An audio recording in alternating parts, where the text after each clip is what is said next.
جنہوں نے باوجود زخم کھانے کے اللہ اور رسول صلی اللہ علیہ وآلہ وسلم کے حکم کو قبول کیا۔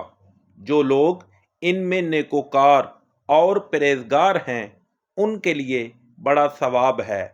جب ان سے لوگوں نے آ کر بیان کیا کہ کفار نے تمہارے مقابلے کے لیے لشکر کثیر جمع کیا ہے تو ان سے ڈرو، تو ان کا ایمان اور تازہ ہو گیا اور کہنے لگے ہم کو اللہ کافی ہے اور وہ بہت اچھا کارساز ہے۔ پھر وہ اللہ کی نعمتوں اور اس کے فضل کے ساتھ خوش و خرم واپس آئے۔ ان کو کسی طرح کا ضرر نہ پہنچا اور وہ اللہ کی خوشنودی کے تابع رہے، اور اللہ بڑے فضل کا مالک ہے۔ یہ خوف دلانے والا تو شیطان ہے جو اپنے دوستوں سے ڈراتا ہے، تو اگر تم مومن ہو تو ان سے مت ڈرنا اور مجھی سے ڈرتے رہنا، اور جو لوگ کفر میں جلدی کرتے ہیں ان کی وجہ سے غمگین نہ ہونا، یہ اللہ کا کچھ نقصان نہیں کر سکتے۔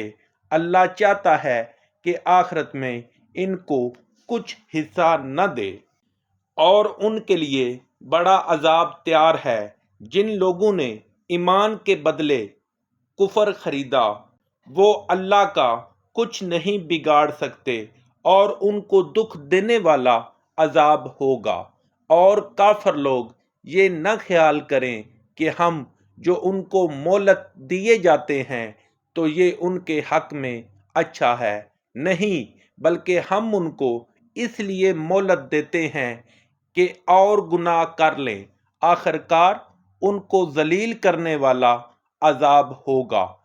لوگو، جب تک اللہ ناپاک کو پاک سے الگ نہ کر دے گا، مومنوں کو اس حال میں جس میں تم ہو ہرگز نہیں رہنے دے گا، اور اللہ تم کو غیب کی باتوں سے بھی مطلع نہیں کرے گا۔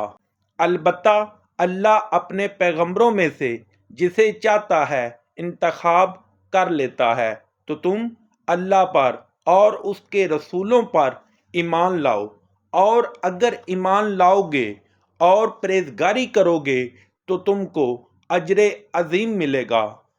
جو لوگ مال میں جو اللہ نے اپنے فضل سے ان کو عطا فرمایا ہے بخل کرتے ہیں، وہ اس بخل کو اپنے حق میں اچھا نہ سمجھیں، وہ اچھا نہیں بلکہ ان کے لیے برا ہے۔ وہ جس مال میں بخل کرتے ہیں قیامت کے دن اس کا توق بنا کر ان کی گردنوں میں ڈالا جائے گا، اور آسمانوں اور زمین کا وارث اللہ ہی ہے، اور جو عمل تم کرتے ہو اللہ کو معلوم ہے۔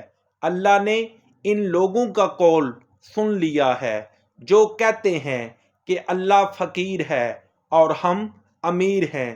یہ جو کچھ کہتے ہیں ہم اس کو لکھ لیں گے، اور پیغمبروں کو جو ناحق قتل کرتے رہے ہیں اس کو بھی قلع بند کر رکھیں گے، اور قیامت کے روز کہیں گے کہ عذاب آتش سوزا کے مزے چکھتے رہو۔ یہ ان کاموں کی سزا ہے جو تمہارے ہاتھ آگے بھیجتے رہے ہیں، اور اللہ تو بندوں پر مطلق ظلم نہیں کرتا۔